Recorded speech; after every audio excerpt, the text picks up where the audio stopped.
Elena's hands trembled as she gripped the coffee pot, her knuckles white against the ceramic handle. Derek Lawson stood blocking the doorway of Rosa's kitchen, his bloodshot eyes scanning the room until they found her. The familiar cold dread crept up her spine, the same feeling that had haunted her for 6 years since he went to prison, the feeling she thought she had buried forever. Well,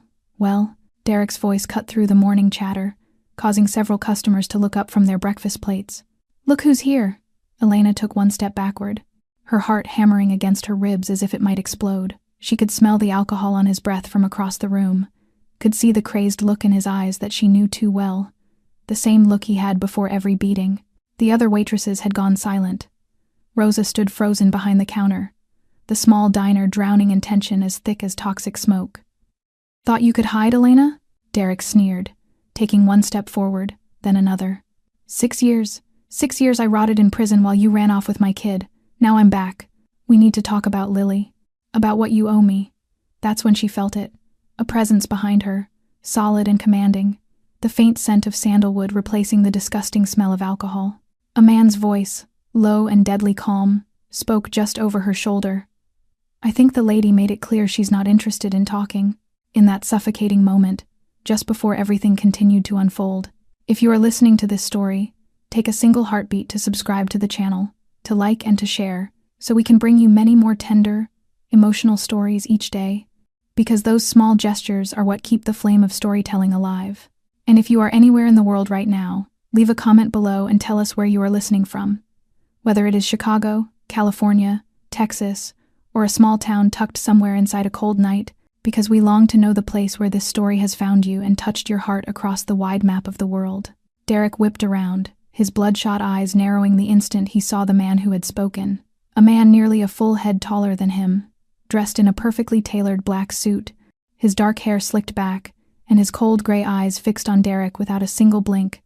Eyes that held no fear, only the steady composure of someone long accustomed to facing dangers 100 times greater than Derek would ever be. And when Derek growled that this was none of his business, his voice already lacked the ferocity it held moments before, because the survival instincts he had honed in prison were screaming that this man was not someone to intimidate. But the stranger answered in a low, unhurried voice that he had just made it his business, then stepped beside Elena, positioning himself between her and Derek like a wall. And Elena felt his hand touch her back, gentle yet firm,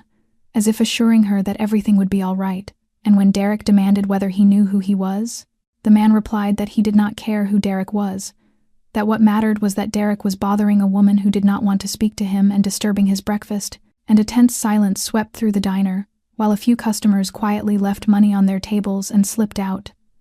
unwilling to be caught in whatever this might become. And Rosa stood behind the counter with one hand reaching beneath it where she kept the baseball bat for moments like these. And Derek licked his lips, glancing between Elena and the stranger, recognizing something in the man's stance and the absolute, effortless confidence radiating from him, understanding that this was not some neighborhood hero trying to show off, but someone genuinely dangerous, the kind of danger even men in prison knew to avoid. So he smirked, stepped back, and said he would leave, though he pointed at Elena with venom and swore the matter was not over, that the child was his, that the law was on his side, and warned the stranger to be careful not to meddle in matters that were none of his concern. But the man did not answer, only watched Derek retreat until the door closed behind him, and his shadow disappeared through the glass. And only then did Elena realize she had been holding her breath the entire time, her knees giving out so that the coffee pot nearly slipped from her hand. And Rosa rushed to steady her and place her into the nearest chair, asking if she was all right because her face had drained of color. But Elena could not respond. Her throat felt crushed. 6 long years during which she had built a new life, years spent learning not to flinch at the sound of a door opening, years trying to forget bruises and broken bones, and within mere minutes it all had collapsed. And the stranger's voice rose again, saying she needed water, and perhaps a moment to rest. And he knelt before her now, with gray eyes softened, no longer cold as they had been when confronting Derek, and Elena whispered her thanks, trembling, saying she did not know what would have happened if he had not. But he cut her off gently, telling her not to thank him, that he had only done what any decent person would do. Then he stood and pulled a small black card from the inside of his suit jacket, a card with no name or title, only a string of numbers printed in silver ink, placing it on the table before her and telling her that if Derek returned or if she needed anything at any time, she should call that number. And Elena stared at the card, then up at him, wanting to ask who he was and why he was helping her, why he cared. But before she could speak, he placed several bills beside his cooling breakfast and walked out, the tiny bell above the door chiming softly before he vanished into the stream of people on the street, as though he had never been there. And Elena picked up the card with trembling fingers, tracing the printed numbers, not knowing who he was or why he had appeared or why he had stepped between her and Derek. Yet something in his eyes and in the way he had stood shielding her made her feel something she had forgotten long ago, the feeling of safety, and Rosa murmured that she should keep the card because something in her bones told her Elena would need it. 4 hours before Derek Lawson stepped through the doors of Rosa's kitchen and shattered every illusion of peace she had, Elena Mitchell had awakened in darkness, the clock on the wall pointing to 3:30 in the morning, though she did not need to look because she always rose at this hour, the hour her body had been trained to meet for 6 years, early enough to prepare for her office cleaning shift before sunrise, early enough to check whether Lily was still breathing evenly in her sleep, and Elena lay on the thin mattress spread on the floor, her back aching from the frozen concrete beneath it, because the studio apartment had only one narrow bed, and she had given it to Lily the day they moved in, knowing her daughter needed one soft place to rest in a life that held so few comforts, while Elena herself had long grown used to discomfort, and she sat up with her breath turning into pale vapor in the icy air since the heater had broken 2 weeks earlier, and the landlord had promised to fix it but never came, and Elena dared not call again, because the woman had threatened to raise the rent if she complained once more. And Boston winters were merciless, and this apartment was little more than a refrigerator with cracked walls that let the wind slip through, and Elena wrapped another thin blanket around her shoulders and stood silently so as not to wake Lily, stepping to the bedside to look at her daughter, curled beneath 2 layers of blankets Elena had tucked around her. Lily, at 6 years old, with lightly curled brown hair like her mother's, yet with eyes that resembled her father's, eyes that made Elena ache with memory and gratitude all at once, for they reminded her of everything Derek had done to her and of the one good thing that had emerged from those 4 years of hell. And she sat at the edge of the bed stroking her daughter's hair, while Lily murmured in her sleep, perhaps dreaming of something far lovelier than the shabby apartment, or the meals made of instant noodles and discounted frozen vegetables, and Elena prayed her daughter's dreams would always stay warm and bright because reality had already taken too much, and the streetlight's glow slipped through the torn curtain, painting faint streaks on the peeling walls of the 5th-floor apartment in an old South Boston building where police sirens formed the nightly soundtrack, a place she had chosen not because she wanted it but because it was the only place that would accept a single mother with no credit history, no guarantor, nothing but 2 empty hands and a screaming 2-year-old. And 6 years earlier, when Derek had been sentenced for drug trafficking, Elena believed it was the day she was finally free, and she fled that house of nightmares with only 1 bag and $300 hidden inside her shoe,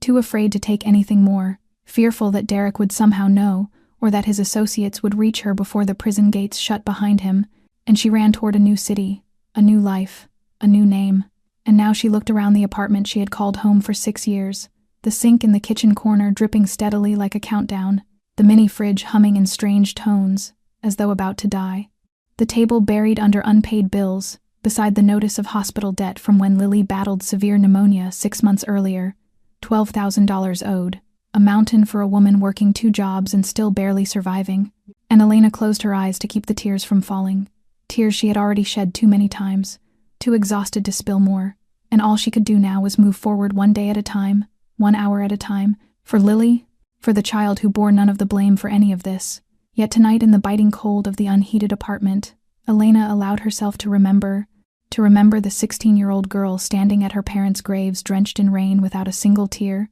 to remember Uncle Greg's house where she had thought she would find refuge but instead found the beginning of her torment, and to remember the way Derek's eyes had once looked at her, warm and gentle before everything turned into an endless nightmare. Elena was 16 years old when the world collapsed for the first time, when her parents died in a car accident on Interstate 90 after a truck lost control and slammed into them during a stormy night, and the police said they died instantly without pain, as if such words could comfort a 16-year-old girl who had just lost everything, and she remembered standing beside their coffins in a borrowed black dress, because she did not have money to buy mourning clothes and wondering why she could not cry, perhaps because her tears had frozen the moment the officer knocked on the door at 2 a.m, perhaps because she had died with her parents without realizing it,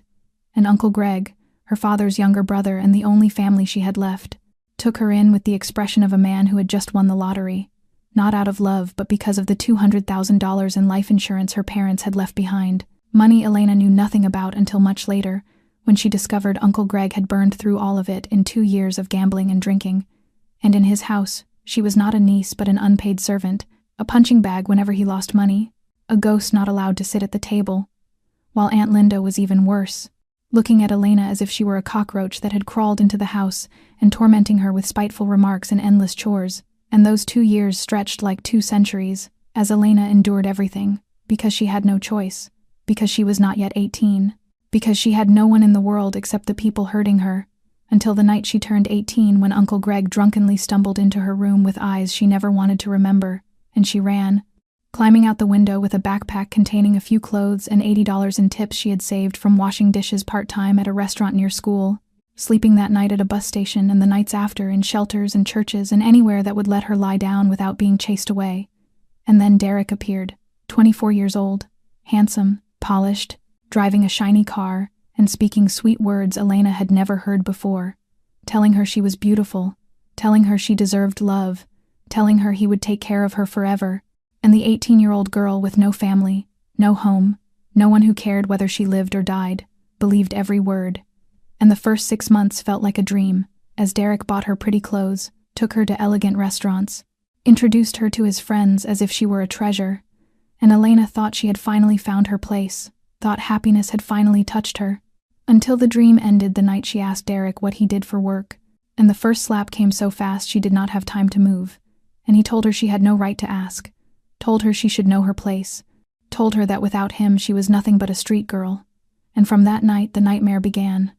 A nightmare she could not count in bruises because there were too many, as Derek beat her when drunk, beat her when sober, beat her when he was happy, beat her when he was angry, his addiction to drugs growing heavier until every high turned into another punishment for her, and she suffered broken ribs and bruises so dark she hid inside for days, and once he dragged her across the floor by her hair for daring to look at another man. And then she became pregnant, and Derek forbade her to end the pregnancy, saying the baby would tie her to him forever, and that if she dared run, he would find her and kill them both, and Elena believed he would. So Lily was born in a cheap hospital, and Elena looked at her newborn daughter for the first time with a shattered heart, loving her without condition, yet hating herself for bringing her into this world. And 2 months later, the police raided the house and arrested Derek for drug trafficking, and he was sentenced to 10 years in prison, but had it reduced to 6 for good behavior, and 6 years passed with Elena raising Lily alone, working 2 jobs, sleeping 4 hours a night, eating whatever Lily left on her plate,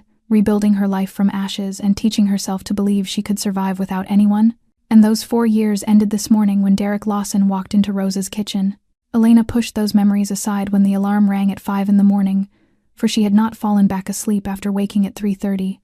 only lay in the dark, letting her mind drift into the past. Yet now was not the time for reflection, because she needed to begin another day like every other day of the past 6 years, and she stood, folded the thin mattress and blanket into the corner, and started breakfast, finding the fridge nearly empty with only a few eggs, some milk, and slices of bread about to expire. So she fried eggs for Lily and drank only black coffee herself, her body long accustomed to skipping breakfast, her stomach so tightened by years of hunger, it scarcely recognized the sensation anymore. And at 6 she woke Lily, who stirred in the blankets with sleepy brown eyes, and Elena whispered for her to get up for school while stroking her hair, and the little girl, already familiar with cold mornings and thrift store clothes, did not complain, which hurt Elena more than any words could.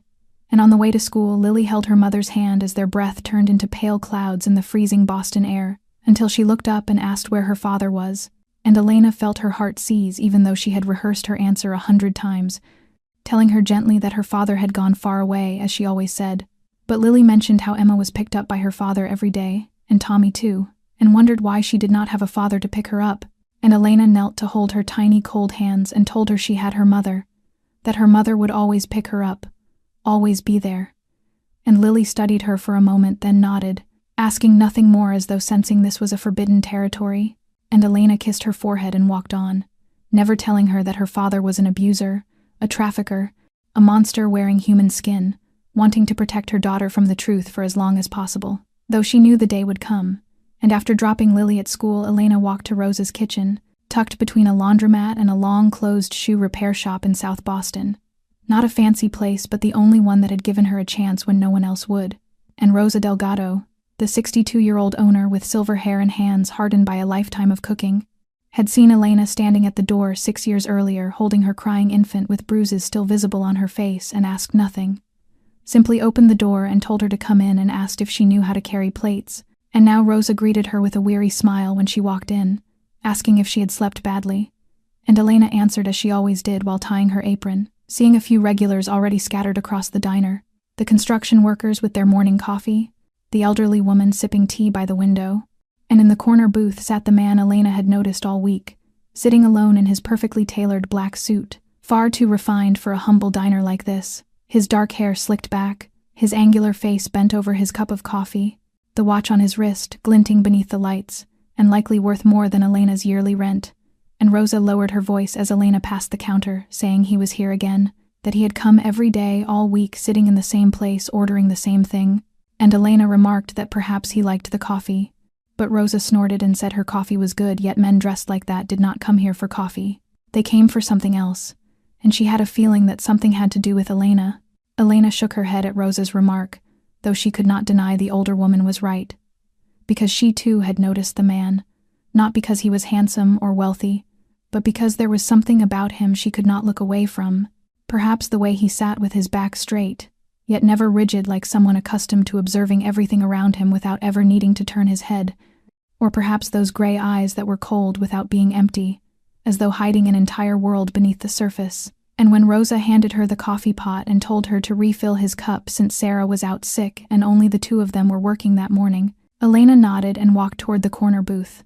her heartbeat rising for reasons she did not understand, for she had served thousands of customers over the past 6 years, good ones and bad ones, polite ones and crude ones, yet none had ever made her feel as though she were stepping into the territory of a sleeping predator pretending to rest. And when she reached the table and asked whether he would like more coffee in her practiced professional tone, the man lifted his head, and Elena met his eyes fully for the first time, discovering they were deeper than she had imagined, like frozen lakes concealing something beneath, and he studied her not with the leering interest of men who flirt with waitresses, but with the focused attention of someone reading a book and trying to understand every sentence. And when he answered "yes, please" in a voice low and smooth as velvet and pushed his cup toward her, the movement lifted his sleeve just enough for her to glimpse a tattoo on his wrist, a black ink serpent coiled around a sword with intricate detailing. And though she did not know its meaning, her instincts told her it was not the tattoo of an ordinary businessman,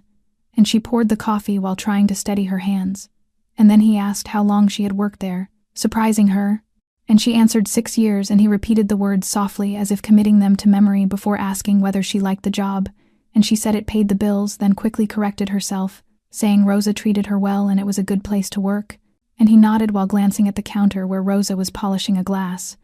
remarking that she seemed like a good person, and Elena said she was the best person she had ever met, because without Rosa she had no idea what would have become of her and Lily, and the man fell silent for a moment, tapping his finger lightly against the cup, while the gold signet ring on his pinky glinted under the lights with an engraved symbol Elena did not recognize. And then he said she had a child, not as a question but as a statement, making Elena stiffen until he pointed to the faint traces of colored powder on her sleeve, the kind children used when they drew, and added that she had looked at the clock 3 times in 5 minutes, as if calculating when she needed to pick someone up, and Elena saw the blue smudge of paint Lily had left on her the night before, and felt a shiver at the precision of his observation, unsure whether to be impressed or alarmed.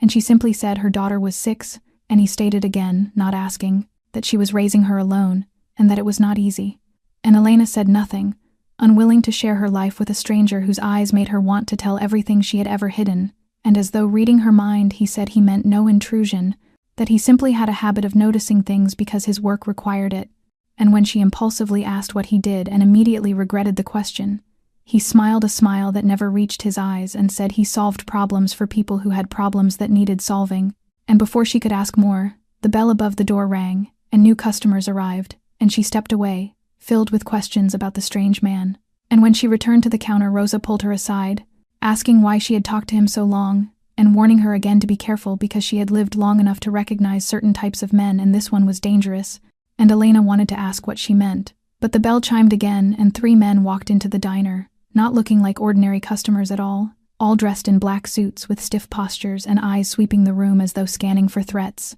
The largest man in front with a scarred face and a buzzed head, the other two behind him like bodyguards with folded arms and clenched jaws. And they did not look at anyone in the diner, not at Rosa nor at Elena, because their eyes were fixed on a single point, the man in the corner booth. And Elena froze behind the counter, still holding her dish towel as she watched them approach him, and what she saw next made her blood run cold when the scarred man stopped before the booth and bowed his head respectfully and addressed him as "Boss," saying there was a problem with the shipment at the port and they needed his decision. And the man who had moments before been speaking to Elena in a gentle tone transformed instantly into someone entirely different, lifting his head with gray eyes that were no longer warm or veiled but frozen and razor-sharp and full of suffocating authority, his entire presence shifting in a heartbeat from refined gentleman to a figure one instinctively backed away from. And he asked what the problem was, in a voice no longer velvet but hard as a blade, and the scarred man leaned in to whisper something Elena could not hear. Yet she saw the reaction clearly, the tightening of his jaw and the slow, dangerous tapping of his finger on the table. And then he said to deal with it in a tone that never rose but carried so much authority that all three large men bowed their heads. And he added that he wanted to know who was responsible before noon, and that they should ensure the person understood the consequences of disappointing him, and the scarred man answered, "Yes, boss," and gestured for the others to follow, leaving as swiftly as they had entered while the bell chimed faintly behind them, and Elena realized she had been holding her breath again, and struggled to steady herself while her heart hammered wildly, and the word boss echoed in her mind, because they had not addressed him as the owner of a company, or the director of a legal enterprise, but with the same fear-laced reverence she had heard among the low-level drug traffickers Derek once worked with, only this man was clearly not a pawn but the one commanding the entire board. And Rosa had been right. He was dangerous. Dangerous in a way Elena should stay far away from, and yet when the man stood and adjusted his collar, the terrifying coldness vanished as if it had never been there. And he approached the counter while Elena forced herself not to step back. And he apologized for the interruption in the same soft tone he had used earlier, saying it was work, then set down a $100 bill worth far more than the cost of his breakfast, and took from the inside pocket of his suit jacket a small black card which he placed beneath the money, and Elena felt her heart pound as she saw it, identical to the card he would leave her in the future after saving her from Derek, though she did not know that yet, and all she saw was a black card with a string of silver-printed numbers, and no name, no title, nothing at all, and he told her it was for when she needed it at any time, then walked out, leaving Elena standing with her racing heartbeat and a card she did not know whether to keep.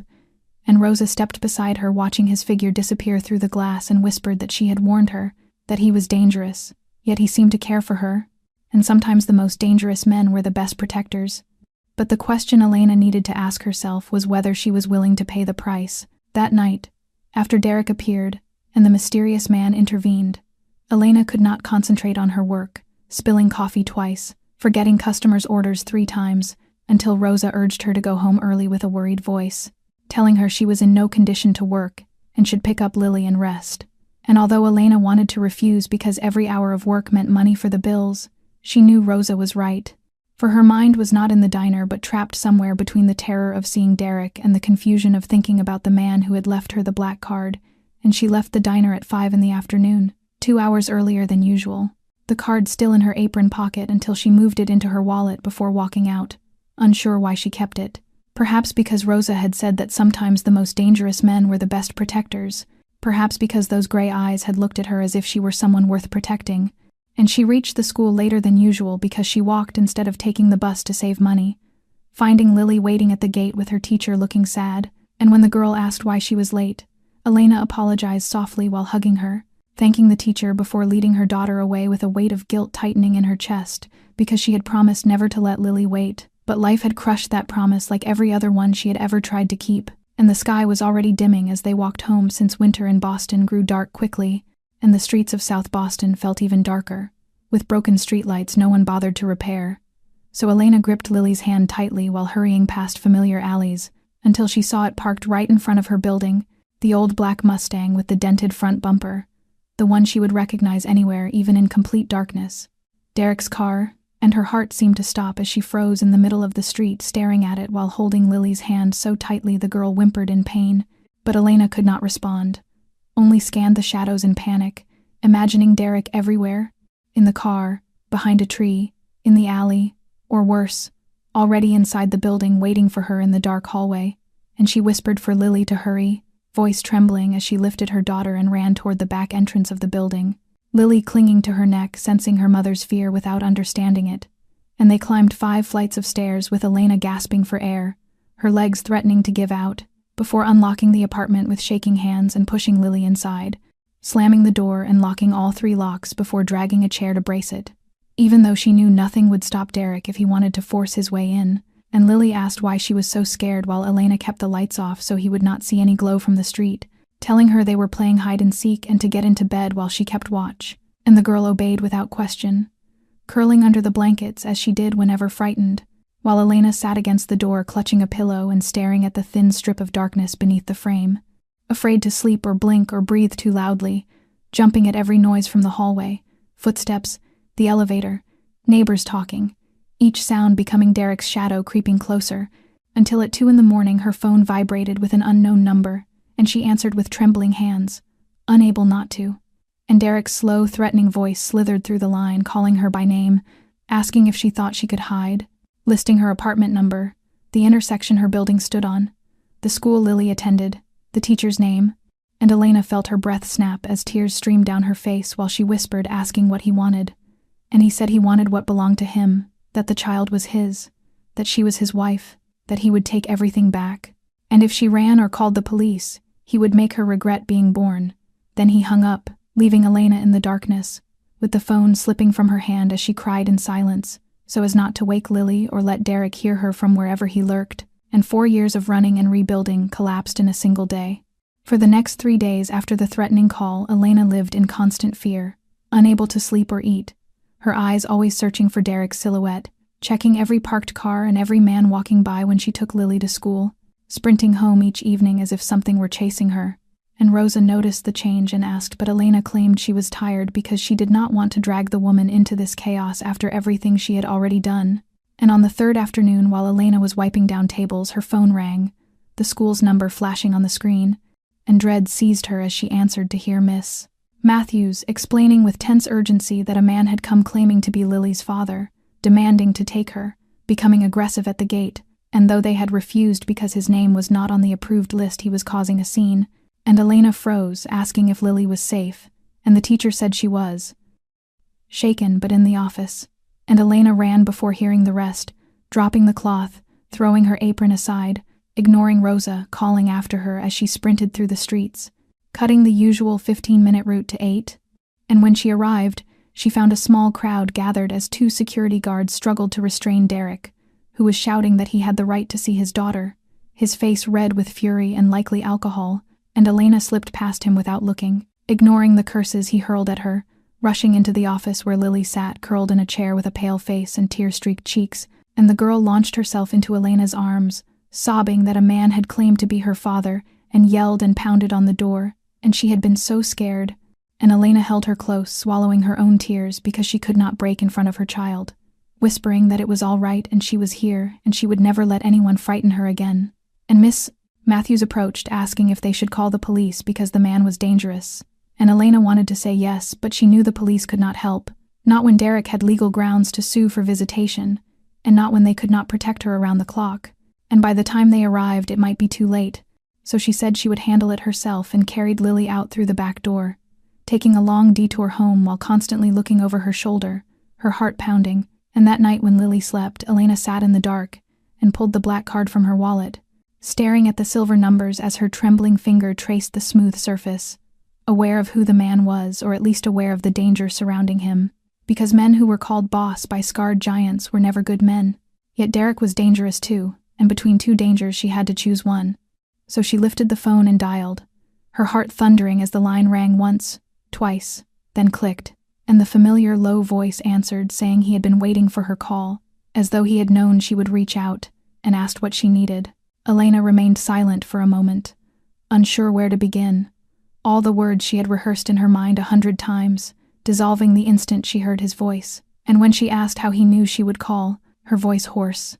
Dominic replied with calm certainty, as though they were discussing the weather, that he knew she was in trouble and had few choices,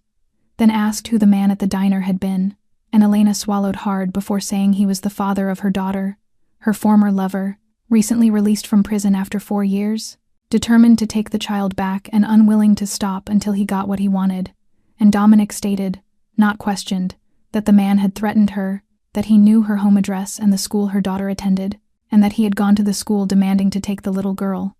leaving the 6-year-old so terrified she could not sleep, and hearing herself speak with a trembling voice and tears pressing to fall. Elena hated her weakness and hated having to beg help from a stranger, but there was nothing else she could do, and silence stretched on the other end before Dominic spoke again with a sharper, colder tone, as though her story had touched a nerve within him, saying the man had abused her, that he had beaten her before prison, and though she gave no answer, her silence confirmed it. And Dominic told her to meet him the next morning at 7 at Rose's kitchen so they could talk and he could see what might be done. And when she asked what he could possibly do, or why he wanted to help when he knew nothing about her or her circumstances, he answered simply that he helped because he could and because no one deserved to live in fear, especially a mother trying to protect her child. Then he hung up,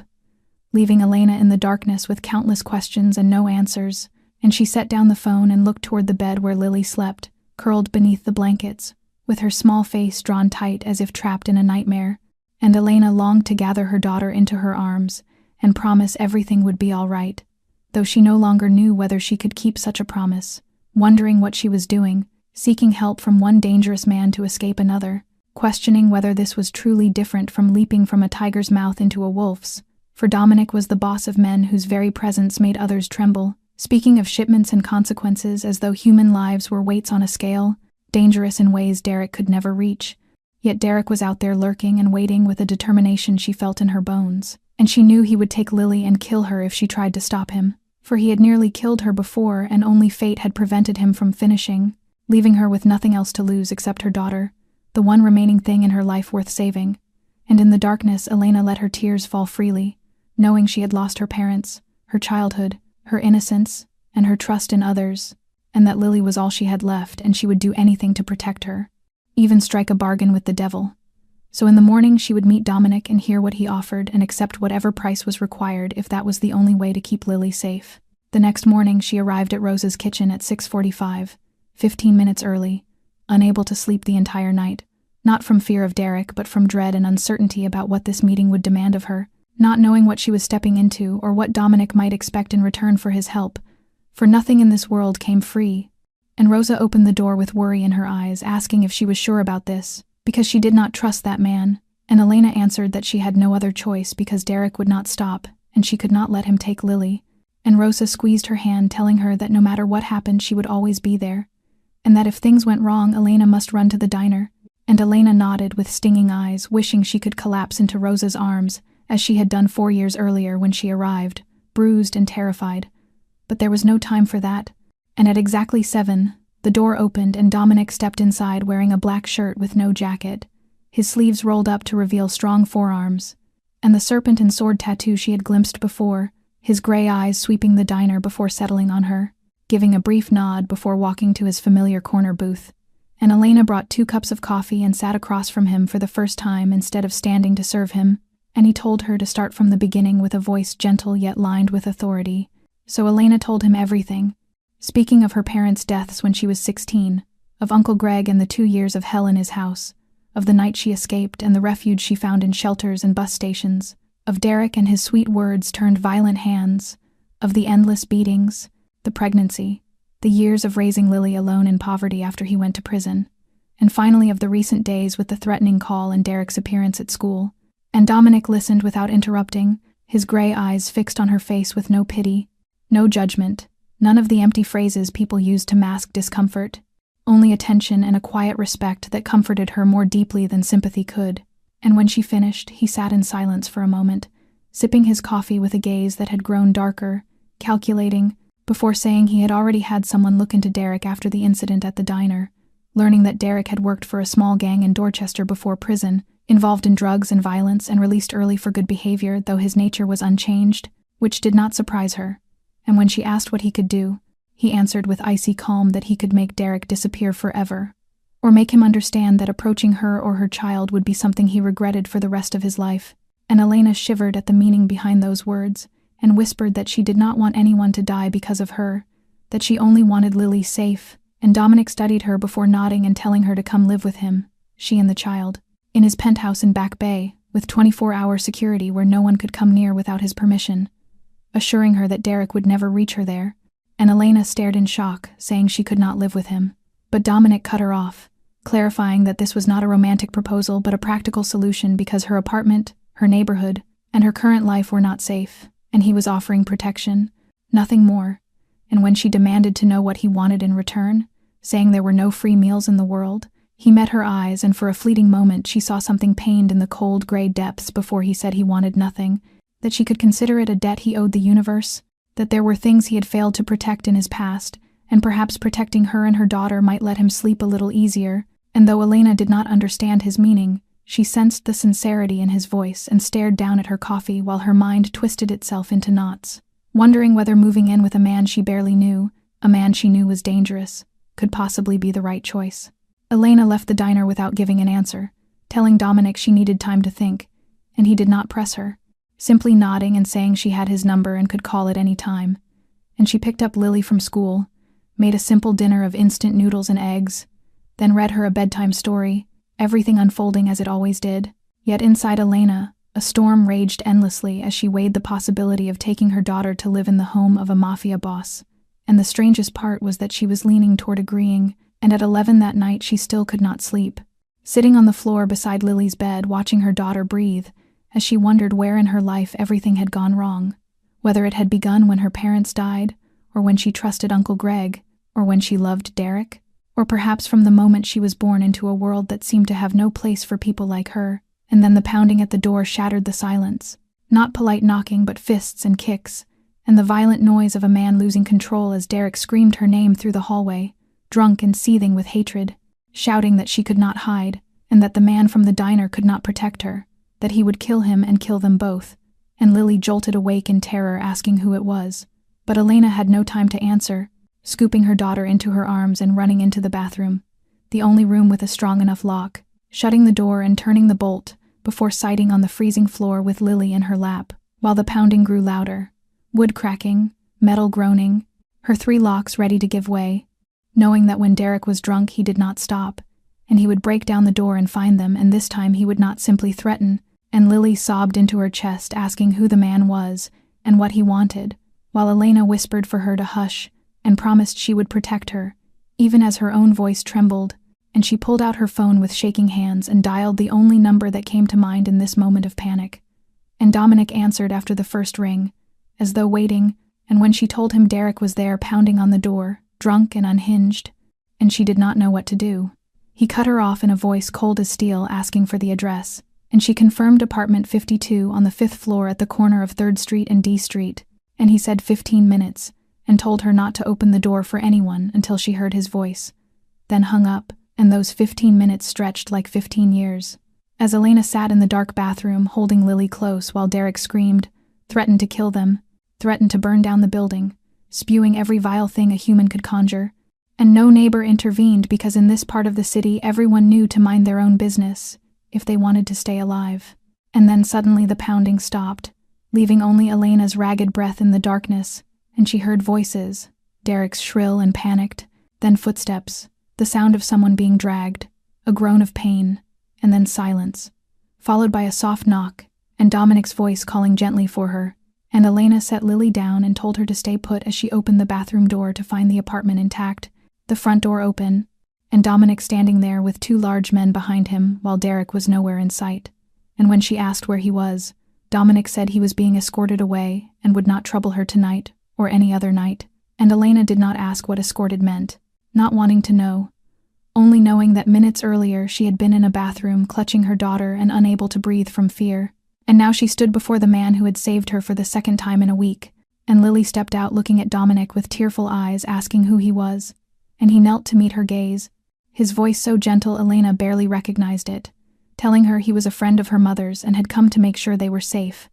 and Lily studied him before nodding and thanking him, and Elena saw this, and in that moment the decision formed in her soul, no longer wavering, and she said they would go with him that night, immediately, and soon the black car glided through the Boston streets at midnight, with Elena in the back seat holding the exhausted Lily who slept curled against her after the terror, and she watched the familiar buildings of South Boston fall away, replaced by wealthier neighborhoods with gleaming lights, moving from the world of broken streetlights and cramped apartments to the world of towering glass buildings and polished streets. And Dominic sat in the front, speaking quietly to the driver in a voice too low for her to catch, glancing into the rearview mirror now and then as if checking that she and Lily were all right. And Elena did not know what to think of this man, a mafia boss whom grown men called boss with fear in their voices, yet also a man who knelt to comfort her daughter and arrived in 15 minutes to help her, and offered protection without demanding anything in return. Two images that did not fit together and left her unsure which was the real one. And when the car stopped before a high-rise in Back Bay, the wealthiest part of Boston, Elena stared in disbelief because she had walked past these buildings many times with admiration and distance, never imagining she would ever step inside, much less live in one. And Dominic opened the door for her and gently lifted the half-asleep Lily into his arms, the child instinctively curling into his chest, as though recognizing safety. And Elena felt something twist inside her she could not yet name. And they walked through a marble lobby beneath a crystal chandelier, while the security guards bowed respectfully to Dominic, and the private elevator carried them to the 40th floor, where a single penthouse occupied the entire level. And when the doors opened, Lily woke fully, rubbing her eyes before gasping in awe as she took in the vast penthouse with soaring ceilings and floor-to-ceiling windows that revealed Boston sparkling beneath the night sky, the polished wood floors and minimalist but lavish furnishings gleaming softly in the dim lights. And Elena realized her entire apartment could fit into one corner of this living room, and Lily whispered, asking her mother if this was a castle, and Elena could not answer because she herself felt overwhelmed. And Dominic told Lily gently it was not a castle, only his home, and now also hers and her mother's, and he set her down before leading them through the living room and down a hallway lined with paintings Elena suspected cost more than her yearly wages, stopping before a pale pink door which he opened to reveal Lily's room. A dream poured into reality with a princess bed draped in white voile, pink bedding adorned with castles and unicorns, shelves filled with dolls and stuffed animals and puzzles, a small desk beneath the window with colored pencils and drawing paper, and star-shaped lamps casting a soft glow on fairy tale illustrations decorating the walls. And Lily asked if all of it was hers, and Dominic nodded, saying he had heard she liked princesses, and the child threw herself around his leg in an impulsive hug, her tiny face pressed into his knee, and Elena watched the scene with her heart tightening around an emotion she was not yet ready to name. Elena looked at her daughter and then at Dominic, tears gathering in her eyes, unable to remember the last time anyone had done something kind for her child, for Lily had never had many toys or a room of her own, or anything remotely luxurious. And now here she was watching a man she had met only a few times give her daughter an entire fairy tale room, as though Lily had always deserved it.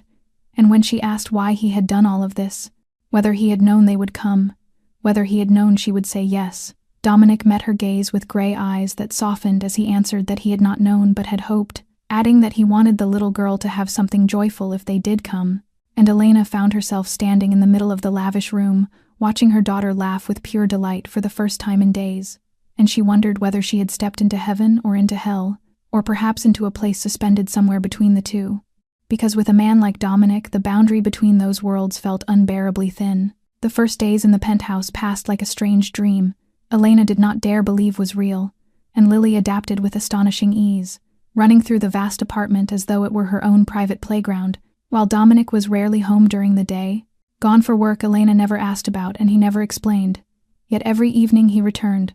always asking after her and Lily, always sitting down to dinner with them as though it were the most natural thing in the world. And although Elena kept her distance and remained cautious, she could not deny that for the first time in years she felt safe. And on the third night after Lily had fallen asleep in her princess room, Elena wandered through the penthouse unable to rest, drifting through the living room and the hallway until she stopped before a door she had never entered, the faint golden light spilling through the gap,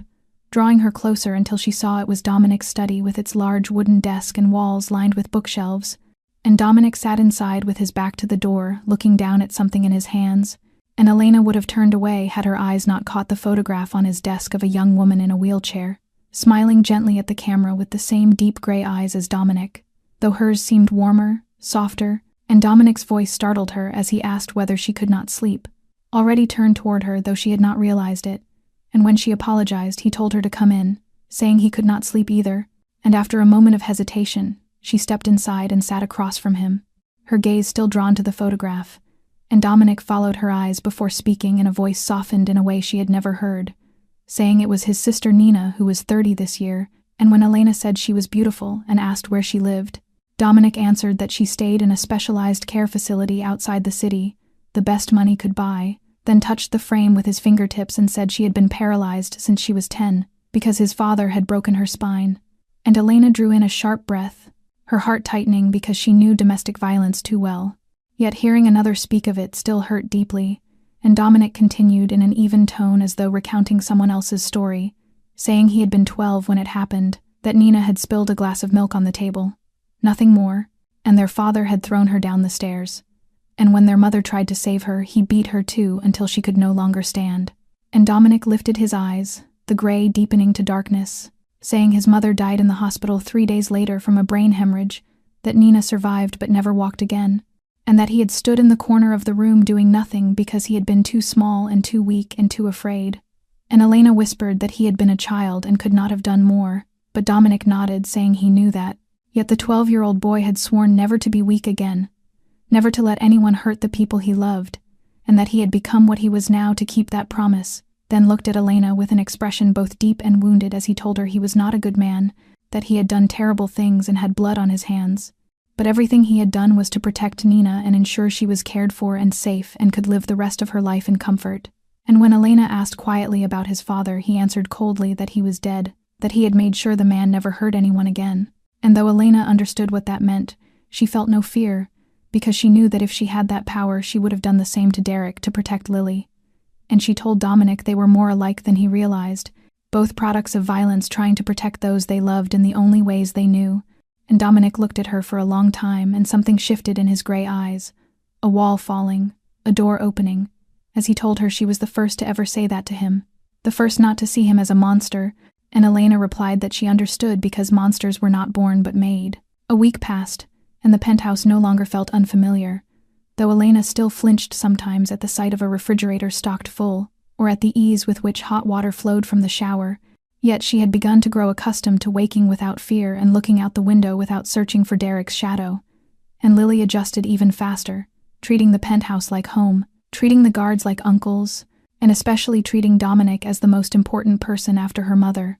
And on Sunday morning, Elena woke to the sound of laughter from the kitchen, stepped out in her robe, and froze at the sight of Dominic standing at the stove with an apron around his waist, flour smeared across his face while holding a pan, and Lily standing beside him on a tall stool wearing a tiny apron of her own, both covered in flour as though they had waged battle with a bag of it. And when Lily cried out that she had messed up her pancake, Dominic answered patiently, with a gentleness Elena had never heard in his voice, telling her it was fine and that he had ruined 100 before making a good one, urging her to try again. And Elena watched from the doorway as the man all of Boston feared taught her daughter to make pancakes with the tenderness of a father, her heart tightening with a warm, painful emotion, because Lily had never had this, had never had a man patient enough to teach her anything or stand beside her except Elena, yet now she was laughing and learning and receiving a kind of love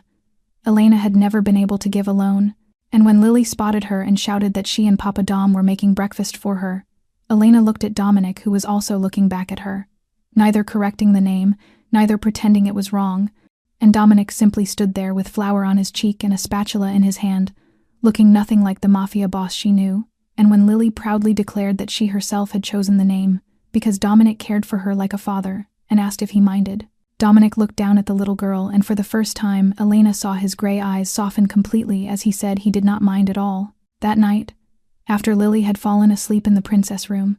Elena went to the balcony needing air and space to organize her swirling emotions, realizing she was beginning to feel something for Dominic and that this frightened her more than Derek ever had. And when light footsteps approached, Dominic sat beside her, offering her a cup of hot tea, saying nothing as they looked out over the glittering city. And Elena whispered that she had never imagined her life would lead her here, sitting on the balcony of a penthouse, drinking tea with a mafia boss, while her daughter slept in a princess room and called that man Papa. And Dominic replied that life rarely followed any plan, that he knew this better than anyone. And Elena looked at him and felt an urge to share everything she had never said aloud, and she began to talk, telling him what she had never told anyone, speaking of the girl who could not cry at her parents' funeral at 16, the girl who fled into the night at 18, The woman who gave birth alone at 22 in a cheap hospital. The mother who at 28 worked 2 jobs and still could not afford enough milk for her daughter. And Dominic listened without interrupting, without judging, sometimes laying a hand over hers when she cried, sometimes simply waiting while she gathered her breath.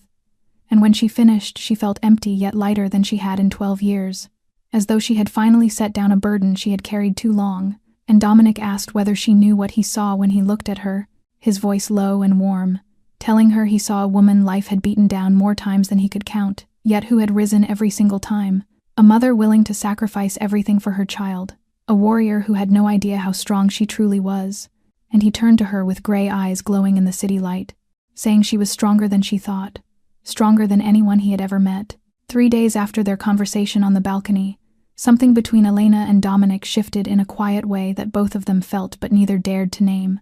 Their eyes seeking each other more often, the accidental brush of their hands lingering longer, and the distance between them on the sofa each night as they watched movies with Lily slowly disappearing, leaving Elena aware of a feeling blooming inside her, something she once believed had died long ago, and she could not decide whether it made her grateful or afraid. On the 11th night in the penthouse, she awoke to the sound of the elevator doors opening, glanced at the clock and saw it was nearly 2 in the morning, later than Dominic had ever returned. And when she stepped into the living room, she froze at the sight of him sitting on the sofa in a white shirt soaked with blood,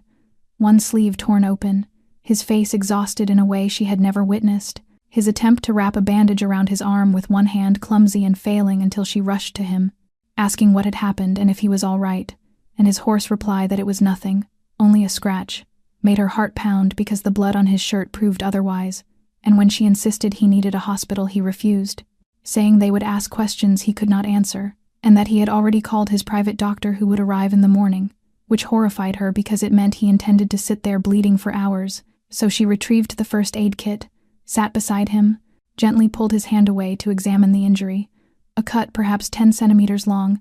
deep but not life-threatening, the blood already thickening but still needing proper cleaning. And when she asked whether the blood was his or someone else's, he admitted most of it belonged to someone else, and that the wound had come from a knife, and she did not ask further because she did not want to know, choosing instead to concentrate on tending the wound while her fingers trembled not from fear of blood but from the closeness of him, from the scent of sandalwood beneath the metallic smell, from the warmth of his skin beneath her touch. When Dominic asked softly whether she was afraid, of him, of what he had done tonight, even if she did not know the details,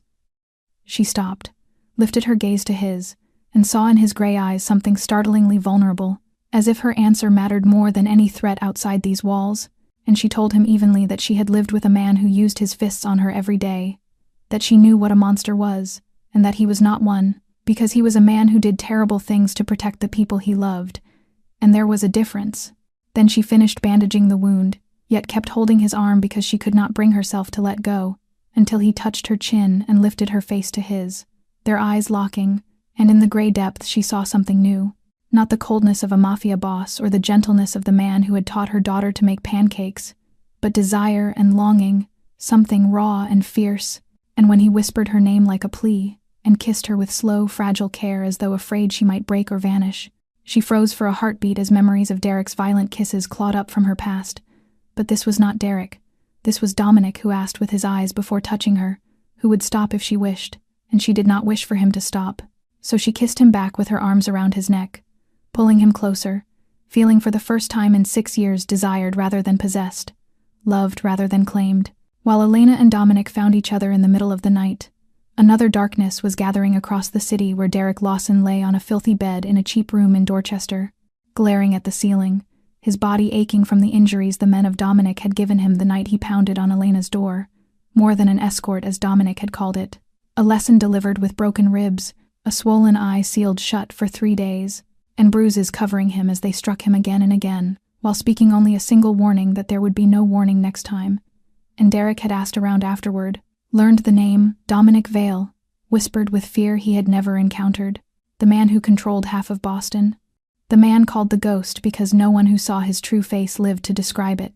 And realizing Elena was now in that man's bed made Derek's hatred boil, fueling a vow to reclaim what he believed belonged to him, even if it meant destroying Dominic Vale. He knew he could not do it alone, so he sought an ally with equal or greater power, someone whose name carried the weight of a legend in prison, Viktor Kozlov. the Russian mafia boss attempting to expand into Boston and warring with Vale's empire for 2 years, a man who operated in the deep shadows where Dominic's surveillance could not penetrate. And when Derek finally stood in the dark cellar beneath a Russian restaurant in the South End after days of navigating Kozlov's men, he faced a 45-year-old man with silver-cropped hair, a face lined by violence, and icy blue eyes that judged him with open contempt as he demanded to know why Derek dared request an audience. And Derek answered that he had information about Dominic Vale that Kozlov wanted, earning a raised brow and permission to speak. And Derek told him everything. About Elena living in Vale's penthouse, about her 6-year-old daughter Lily, about how Vale looked at Elena, how the ruthless kingpin softened in her presence, and Derek declared that Vale's weakness was Elena and Lily, that he would do anything to protect them, anything at all. And Victor considered this, tapping his finger on his chair before smiling a cold, dead smile, and asking what Derek wanted in return, to which Derek replied that he wanted Elena and the child, that when Kozlov destroyed Vale he wanted back what belonged to him, and Victor, after a long look, agreed, promising Derek what he desired but only after Vale was dead. 2 days later, Dominic received word from Marcus, his right hand, who entered the study with grim urgency, informing him that their contacts in Kozlov's territory reported someone feeding information to the Russian, and that the information concerned Elena Mitchell. And Dominic immediately knew it was Derek Lawson, his gray eyes darkening as Marcus added that Kozlov was mobilizing men, their exact plan unknown, and Dominic rose, staring out at the city where Elena and Lily were, somewhere in the penthouse, likely watching a movie or reading before bed, unaware of the storm gathering, unaware that their presence in his life now made them targets, and with a voice hardened to steel, he ordered security doubled, round the clock, no one entering or leaving the building without his permission, and demanded they uncover Kozlov's plan before the man could act. Elena noticed the change in the days that followed, the subtle tightening of the air around the penthouse as security doubled, and unfamiliar faces appeared at every corner of the building. Dominic coming home later, leaving earlier, moving with attention he tried to hide but could not, his gaze drifting more often toward the windows, his phone vibrating nonstop, closed-door meetings in his study stretching deep into the night. And though Elena did not ask because she knew he would not tell her, she felt the truth gathering like a storm at the edge of the horizon. On the 14th night in the penthouse, Dominic returned earlier than usual while Lily slept and Elena read in the living room. And when he entered, she saw a weariness in his face, laced with something heavier, a kind of resolve she did not yet understand, and he sat beside her in silence before taking a thick envelope from his jacket and telling her to open it. And when she did, her breath faltered at the sight of stacks of cash, at least $100,000. 2 new American passports bearing her and Lily's names under different surnames, and 2 plane tickets to Paris for the following morning. When she asked what it was, Dominic told her it was a new life, one waiting for her and Lily in Europe, with enough money to live comfortably for several years, clean, untraceable documents, and a contact prepared to meet her upon arrival. And when she asked why, he explained that she was no longer safe because Derek had aligned himself with his enemy Viktor Kozlov, a Russian mafia boss, who now knew who she and Lily were, and understood how much they meant to him, and would use that to bring him down. Her heart clenched as she asked what he would do, and he replied that he would stay and fight,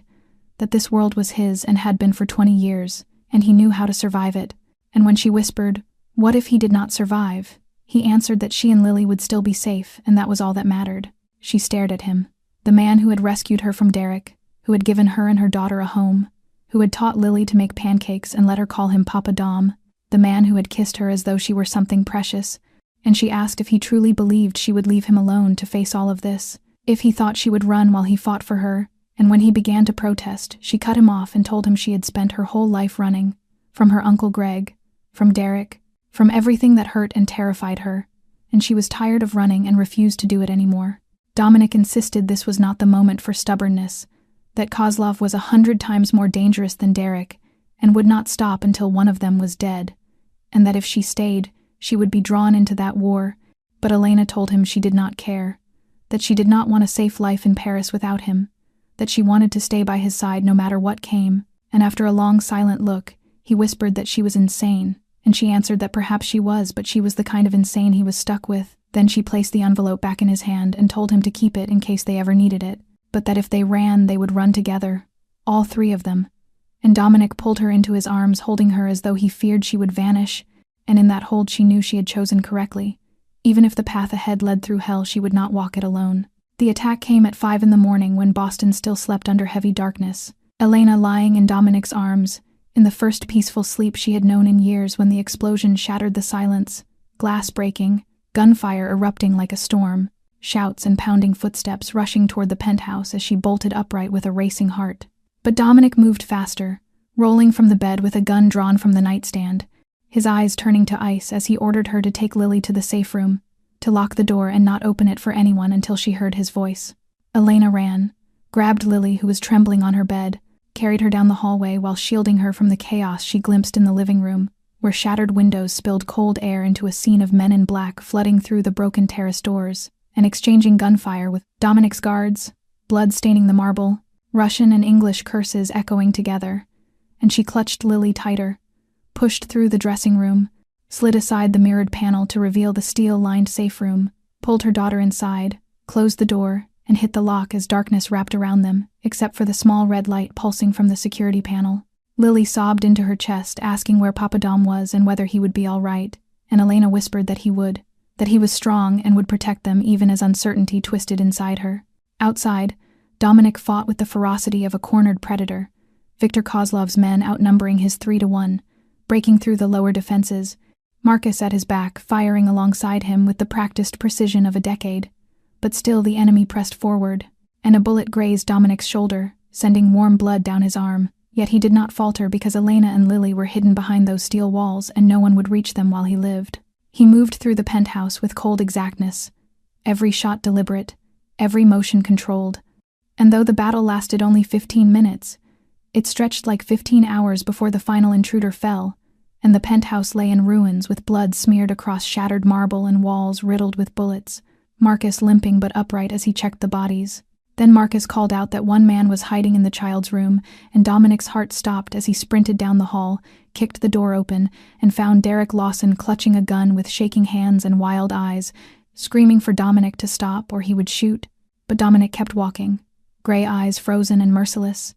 asking Derek whether he truly believed he could enter his home, threaten his family, and survive. And Derek snarled that Elena was his wife, Lily his child, that Dominic had stolen them from him, but Dominic told him Elena had never belonged to him, that he had been nothing but a monster who terrorized her and turned her life into hell, and now he had barged into this home aligned with Dominic's enemy and intended to kill her and her daughter for revenge. Derek fired, but his hand shook so violently the bullet missed by half a meter, and before he could fire again, Dominic struck, knocking the gun away and slamming him against the wall, telling him he should kill him because it would be cleaner and easier. But he would not,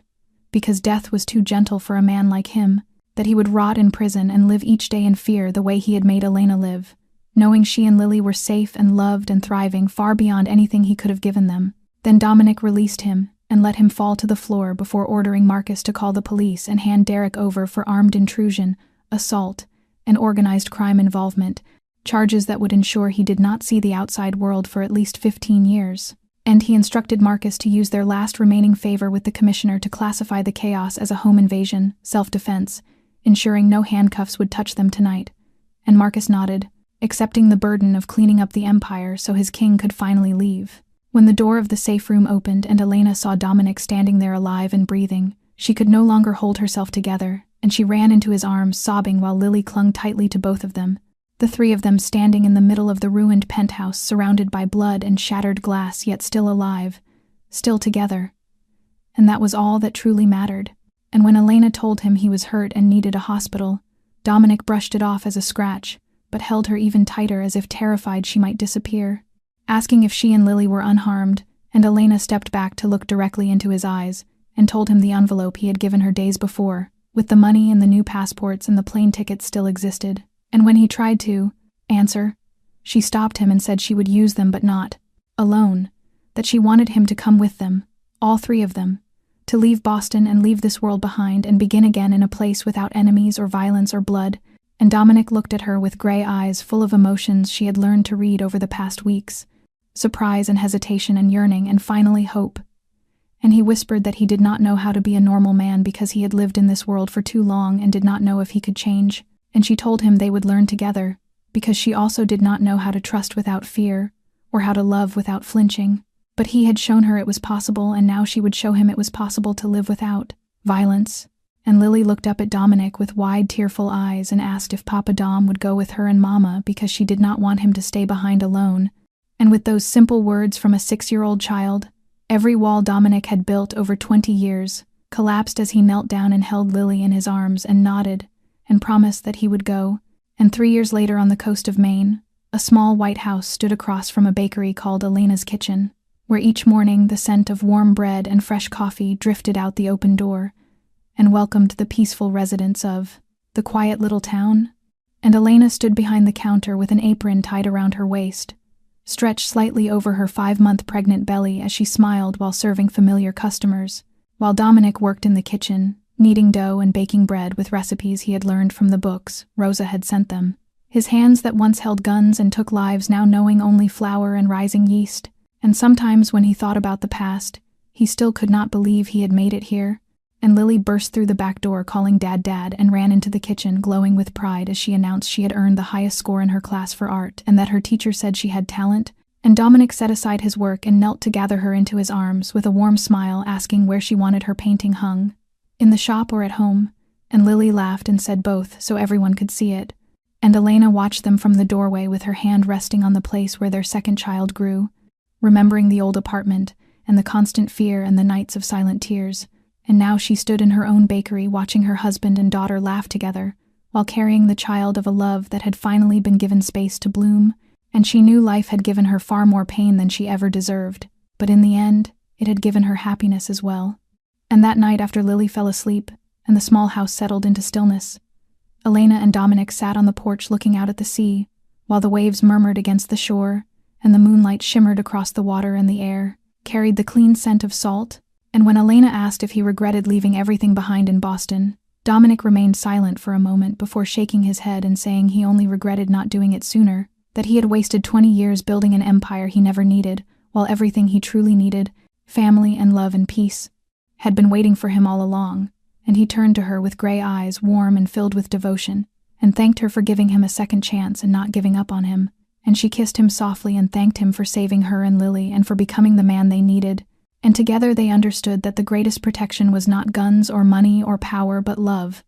the kind that stands beside you through every storm, that gives you a home to return to at the end of each long day, that keeps a heart beating for you even when the world turns cold. And this was the story of Elena and Dominic, 2 souls nearly broken by life, yet who found each other in the dark, a reminder that it is never too late to begin again, never too late to trust once more, and that true love can rise from the most unexpected places. And if this story has touched your heart, please subscribe to our channel and turn on notifications so you never miss our daily emotional stories. Leave a like and share this video with those you care about, and tell us how Elena and Dominic's journey made you feel. Whether you have ever faced moments of despair only to find light again, and share your story in the comments below because we always want to hear what lives deep within your hearts. And we wish every one of you watching this video good health, a joyful life, and a peaceful heart each day. Thank you for accompanying us, and goodbye until the next video.